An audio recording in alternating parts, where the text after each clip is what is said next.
us all free. Yeah. Set us all free. Open the eyes of my heart. Open the eyes of my heart. Shine through me. Yeah, yeah, yeah, yeah, yeah. A great mystery. And set us all free. Set us all free.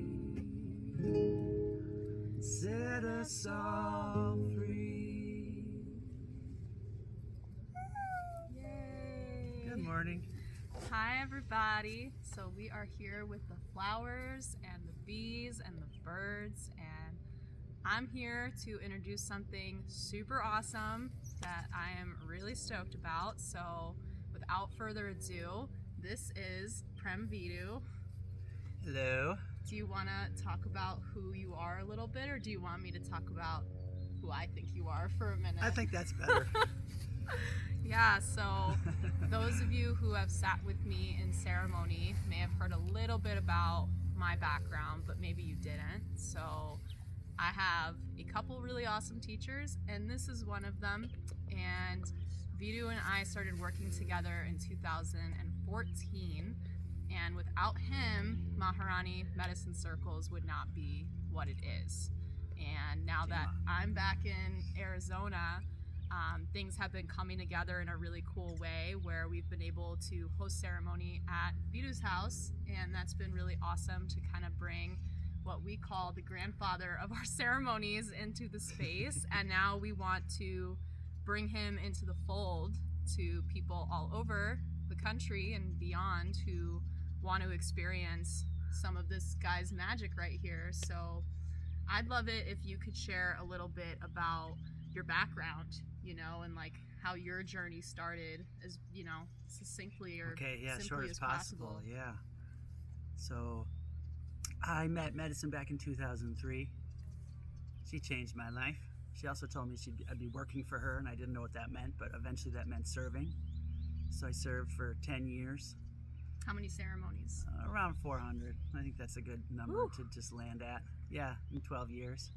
And then part of that journey, I met a guru, Prem Vidu, who was just an incredible being. He was a shaman when he was 16, a psychologist, and enlightened master of psyche lineage in Lakshmanjula, India. So he brought all the worlds together, and he just empowered me big time. So. And then in 2015, the medicine actually told me that I was no longer serving, so I stopped. And then in the last few years, this beautiful lady brought the medicine back into my life, and along the way, when I was serving, a strange skill emerged from how I would hold ceremonies and working with Prem Vidu, and that's kind of what we're here to discuss, is my ability to see into the consciousness. So. Yeah, so that's awesome.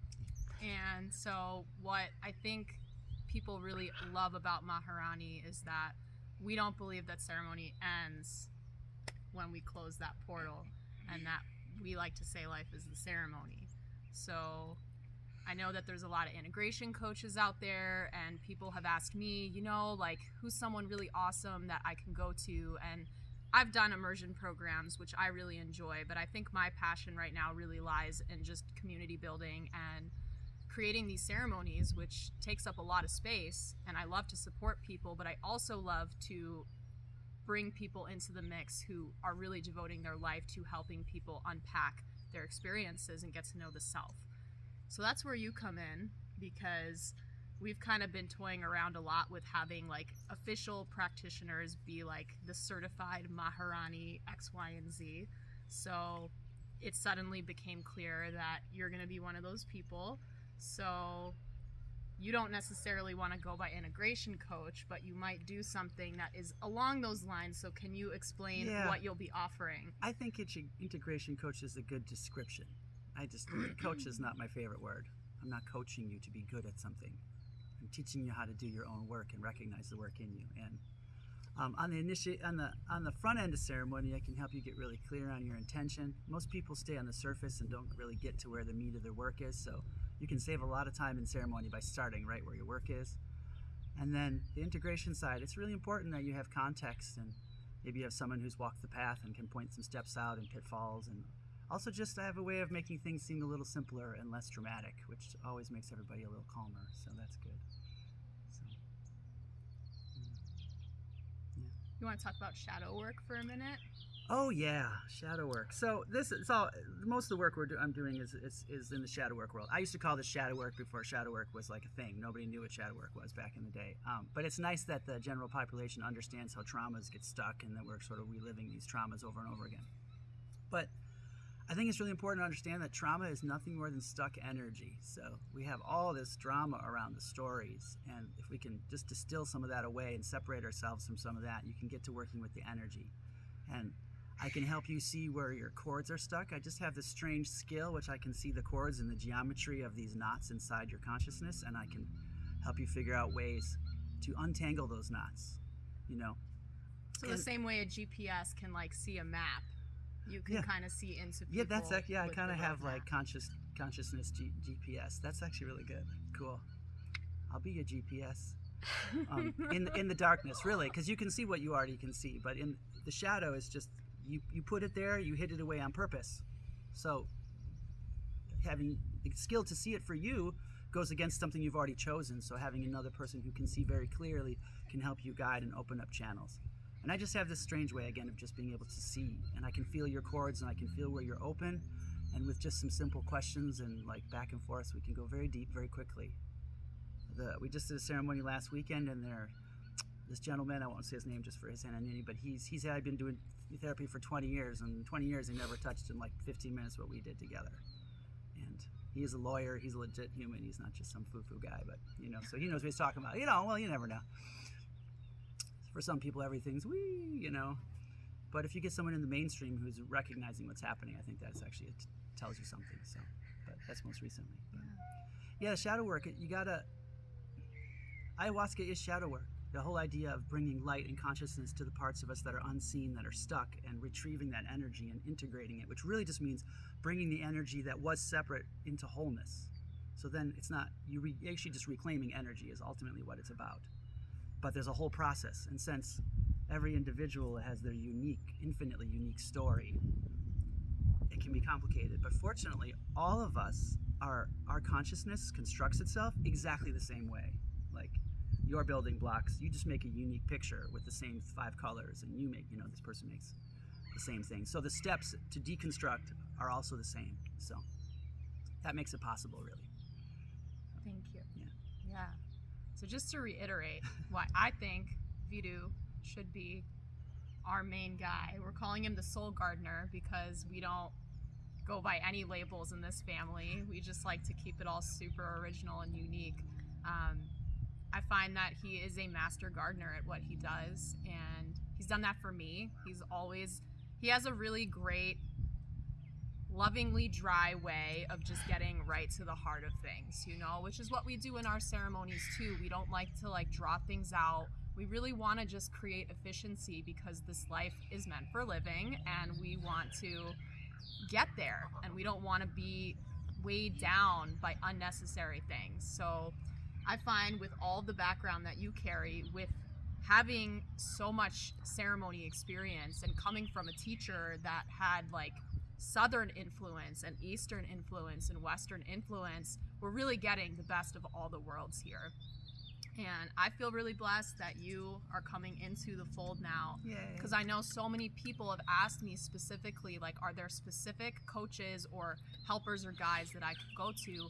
And I've kind of just faltered on that because it hasn't ever felt like the right time, but it feels like the time is now. So, and this guy is also in a band called the Band of Now. If you guys, because I know we all love music here, You so like kirtan. he's an incredible musician as well. So a lot of what I've learned from the best. So, you know, a lot of you are on the East Coast, so this stuff would be virtual. So can you talk a little bit about like how we can get a hold of you and like what that would look like? Yeah, I think just this is all just kind of new for us. I want to thank you for that. Efficiently, dry, and loving. That is like very, very accurate. I just want to talk about that. It's really important that we're dry. It sounds like maybe a little cold, but it strips all the drama away. You don't need all the drama. It's already dramatic enough. So it's really important that we keep it dry like that. And efficiency is everything. We don't need to suffer any longer than we need to. It's just ridiculous. Just stop that No more nonsense. suffering. Yeah, stop that nonsense. You should listen to her songs. It's good stuff. As far as getting a hold of me, I think we're just going to use an email, and she'll send that information out on how to get a hold of me. And I think we'll just start. We'll see how it works over Zoom, and we'll just figure it out. And we're talking about a sliding scale, so I want to make this is new. We want to make it available to anybody who's curious. If you're not sure you should do it, normally I would say don't do it, just like medicine. Get a full yes, and that'll keep the people that come here in a filtered space where they're really ready for it. If you're not sure, you can also call me and we can talk. So we can to see if you want to feel it out. I'm available. We'll just see how that flows, but depending on how many people reach out. So we'll put all that information in email, I think, right? So, and she's got a beautiful little write-up about all the yada yadas and stuff, so you can enjoy that too. Yeah. Anything else? Do you want to share something fun or silly about yourself so we can know like a little bit more about you? Silly? I'm never silly. Yeah, he's like the most serious person. Don't be serious. That's a horrible curse. Don't be serious. Seriously, don't be serious. You've lived a lot of lives though. I have lived a lot of lives in this life already. What did you go to school for? I went to school for percussion. So that was like a whole life in Illinois. So I can hit stuff good enough where people give me a piece of paper that said I'm good at it. So that's pretty cool. I have a degree in hitting stuff.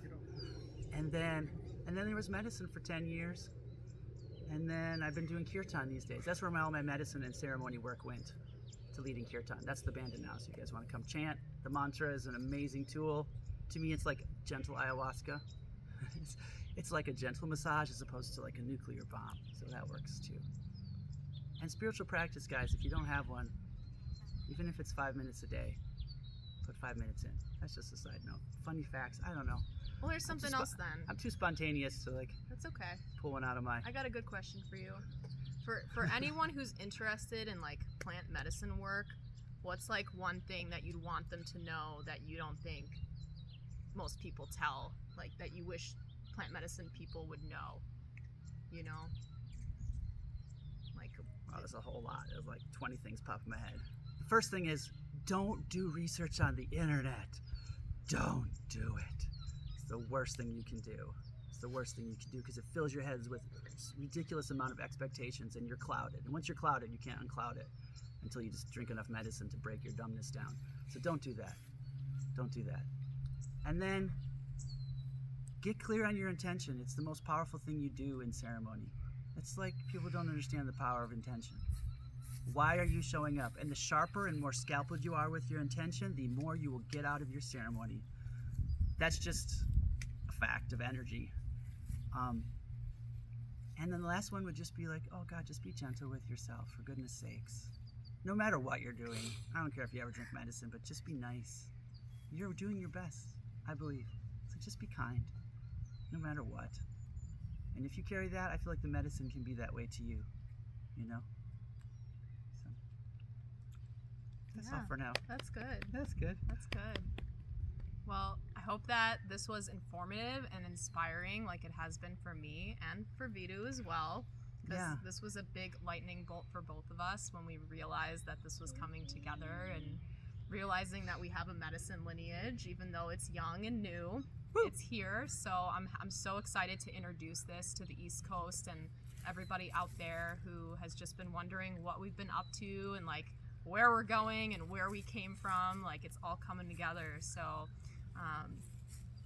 yeah, and if this message is reaching you in some way, I so look forward to meeting you, the real you, and helping you remember as well who that is, and just getting to know you all and diving deep. That's just the best thing ever. Being in intimate vulnerability is like, it's like one of the greatest forms of love. So look forward to it. Yeah. Thank you. Thank you all. And as we say in ceremony, I'll see you on the other side. Hayaya. Hayaya.